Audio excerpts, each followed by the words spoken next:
watching Your Money Matters here at NDTV Profit. I am Mahima Vajrajani. Now, you've heard a lot of people saying that, do not put all your eggs in one basket, and that translate to, putting your eggs in different asset classes. And one of the asset classes that has recently picked up is REITs, that is Real Estate Investment Trust. And to understand exactly as to what REITs are, what do they mean, and as to what percentage of a portfolio can be allocated to REITs, we're joined by Mohit Gang, who is the co-founder and CEO of Moneyfront, joining us now. Thank you so much, Mohit, for taking out the time and helping our viewers with understanding as to what REITs are. My first question, let me keep it very simple for our viewers to understand, because a lot of our viewers don't understand exactly what REITs are. They're on the fence towards understanding as to what this asset class actually is. So my first question to you is, in simple language, how would you explain them REITs? Thank you so much, Mahima, for having me on the show. Look, I think very simply put, it's owning real estate in a financial way, in a paper format, right? So if you ever had an ambition that you wanted to own a commercial premise and a very high grade, high quality commercial premise, like most of us as investors would have, let's say, dealt in owning a small shop or owning a small office area when it comes to commercial. And predominantly when we talk of real estate, I think the mindset is all about owning a residential house or maybe an extra investment in a house. But when you want to own commercial properties, which are high rises, which are buildings where a lot of large MNCs or large corporate offices are established, right? The ticket sizes are pretty high. You can't just own properties which are worth hundreds of crores and so on and so forth, right? So if you really want to be a part of that market, owning those kind of properties, or maybe owning retail spaces, let's say you want to own a mall, right? So you can't typically own because the transaction sizes will be huge. So if you want to be a part of those kind of real estate, then the best way to own them today is to buy REITs, which is a real estate investment trust. So it's a listed format wherein the underlying is all these kind of properties, right? So once you buy units of REITs, that means you're buying a participation in the rental yield of those properties. You're buying participation in the capital appreciation which might happen in the prices of those properties. So it's exactly similar to you buying that property. It's just that you're buying a fractional form and you're not buying the whole property. Understood. Okay. Understood. Now, recently, I read somewhere that Indian REIT market capitalization has surpassed that in Hong Kong. Oh, yes. That's something that I read recently. That means that people in India are now understanding what this asset class is, are wanting to invest in that asset class, right? So my question to you is, why is REIT as an asset class picked up? One thing, what has caused this awareness? And if you were to create more awareness, what should your message be? Look, Mahima, honestly, I think we haven't even scratched the tip of the iceberg as of now, right? And we are today, in terms of listed REITs, there are only 5 listed REITs in the country. The overall market cap would be somewhere in the range of around 1.3 lakh crore or 1.5 odd lakh crore kind of in the range. And the overall asset value of these 5 REITs would be around 2.3 odd lakh crores, right? So roughly the market cap is higher than the Hong Kong listed real estate market, and Indian REIT market is just around 6 years old, right? And SEBI is now kind of relaxing the norms around this, making it more participative, changing the taxation, so on and so forth, right? So my sense is this is an explosion waiting to happen.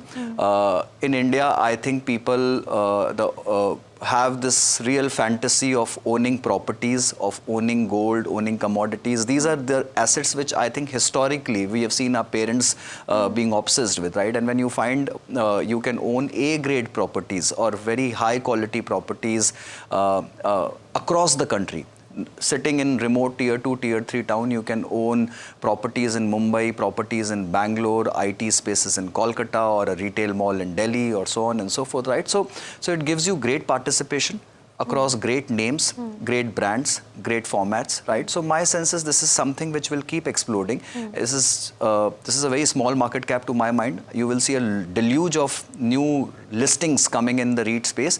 And plus, I think the mutual fund industry is now warming up to this entire thing.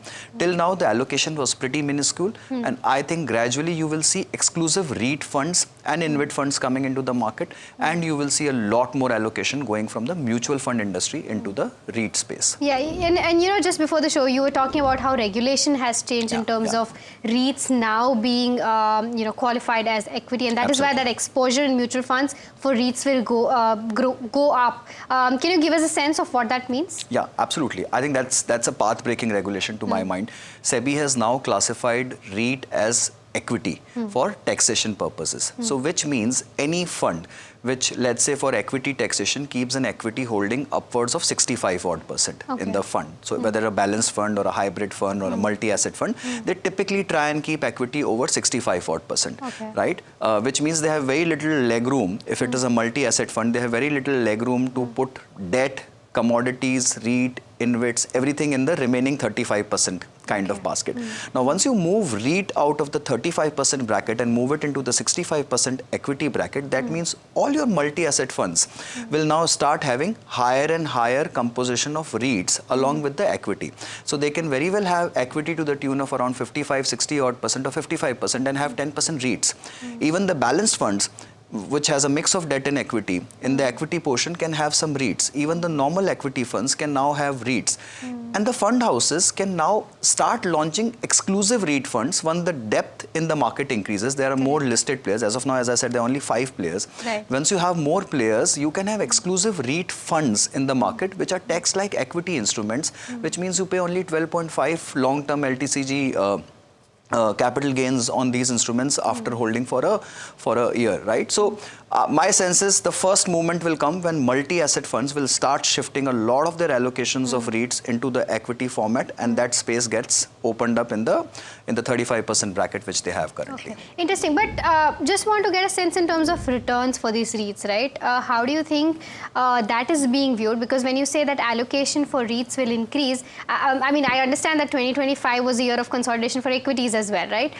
So returns were not great there as well. But going forward, where we can expect that once, you know, the sentimental cycle changes and markets will turn towards further positive momentum, do you still think that mutual funds will increase their stake in terms of where REITs stand? Because returns versus rewards, I mean, that is a comparison that will always be there. I think that's a fantastic question. Honestly, I think REITs are a part of your fixed income portfolio.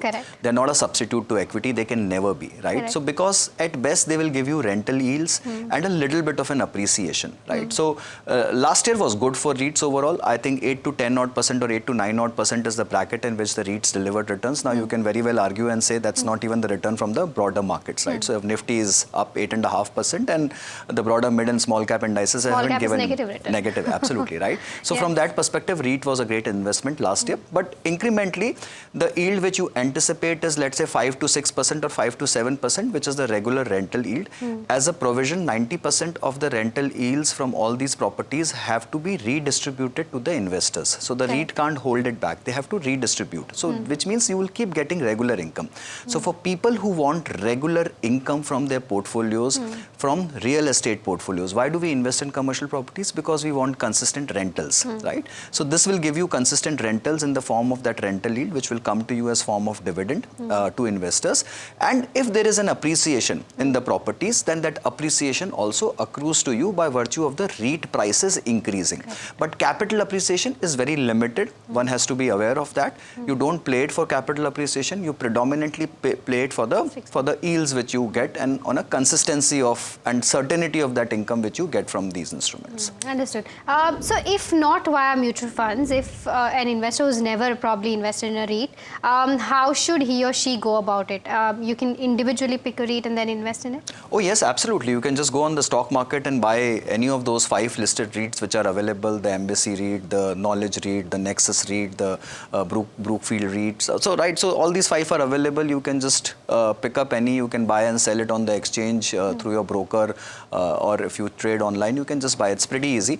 Through mutual fund route, as I said, it comes in a very small format right now. It comes as part of your multi-asset funds or maybe some other funds also, but the allocation to max Mahima as of now is around 4.5 to 5 odd percent, right? So we don't have funds as yet which are like 30-40% in REITs or like 100% in REITs. So that is space which is still missing. Understood. With regards to somebody who is not holding REITs via mutual fund but as a separate asset class in their portfolio, is there an ideal percentage of your total portfolio that should be allocated to REITs and real estate as a whole? Because that should include your entire real estate pack, right? Not just REITs. Absolutely, absolutely. Look, I think that's a difficult question to answer because to each one his own, and asset allocation is completely a customizable thing, right. Basis your risk appetite and time frame and everything. But generically speaking, I think 10 to 20% should be good because it's actually a part of your fixed income replacement. It's not something which will give you capital appreciation or which will create a long-term wealth for you, right? So if you view it from that lens, then I think 10% is a great allocation. At best, if you're extremely conservative, then maybe 20%, but not beyond that. Understood. And how is taxation different for REITs? So once you hold the REITs directly, then your taxation is pretty different, honestly, because it all depends. The income to you has come from what aspect? Has it come from the dividend or has it come from capital appreciation, right? So typically each REIT will declare as to what part of income belongs to what category, and the taxation differs for each part to each part, and for every REIT it differs because some REITs have a very higher form of dividend payouts and some REITs have a pretty high form of capital appreciation and other things, right? So it's a mix of all these things, and it's taxed differently. Each component is taxed differently. Okay. All right. So now, in terms of an investor who is looking at a REIT, right, who wants to probably study a REIT and then invest in, is there a checklist in place as to what all parameters should he or she see while investing in a particular REIT? Look, I think the first and foremost, you need to know what kind of REIT do you want to invest in. Whether you want to go in commercial properties, knowledge parks, IT hubs, retail malls, what kind of REITs do you want to invest? So the first thing which you need to know is the underlying properties, right? So what is the spread of underlying properties? How well are they diversified? That's number two. Is it not that they are concentrated in one particular area, one particular property, right? What is the spread of the cities? It should not happen that just in Bangalore, in IT hub of Bangalore, it should be within Mumbai, Bangalore, Gurgaon, whatever. So some 3, 4, 5 cities, a good mix, right? And then obviously you have to look at the basic essentials, which is what is the NAV, which is the net asset value, as to what is the actual assets which they are holding and what is the asset value of that. NAV is different from the price. Right, so the price which you get on the screen is different from the NAV, which is the book value of the REIT which you're holding. So once you go through the prospectus or once you go through the final documents of the REIT, you will figure out what is the actual book value, and you have to see the price is trading at what premium or what discount. Very difficult to find discount on the book value, but it should not be a very high premium. It should be somewhere around that book value when you're buying that. What is the rental yield, consistency of that rental yield which you are getting, what is the expiry, the total, it's called weighted lease expiry, right? So how quickly is the entire basket of your properties expiring? Is it 6 years, 7 years, 10 years? The longer the overall weighted expiry date, the better it is, because then you know that you have certainty for those many years. And what is the replacement which is happening? Is the REIT investing into new properties or not investing into new properties to keep replacing that basket, which is very important, right? So I think there are these number of parameters which you have to look at. You also have to see the risks, which is, aren't there any legal encumbrances on the properties, some litigations going on against the properties and all those things. The quality of management and promoter is of utmost importance. Utmost importance, because look, finally real estate is a slightly convoluted market in India. Correct. You can do a lot of things in front of the screen and a lot of things behind the screen also. Yes. So the quality of management, how are they dealing with the properties? Absolutely. Are the properties showing gradual increment, not showing what kind of tenants are occupying? So those are all finer things, but the quality of management is of utmost importance, because real estate is a pretty tricky market in India. Interesting, and point well noted. Just one last question. You said this particular year, 8 to 10% is what is the return that REIT is given. Now, considering the past track record as well, for the past 5 years, what is the average return that REITs have given? One thing, and that net of the taxes, what is the final return that you generally get, for viewers to understand? because, and of course, viewers also need to understand this fact that it's more of a fixed income and this cannot be compared to a separate asset class, right? So the returns is not going to as high as something like, your mid caps or small caps in their upward trend rally, right? But overall, what is the kind of average return that you can expect from a REIT?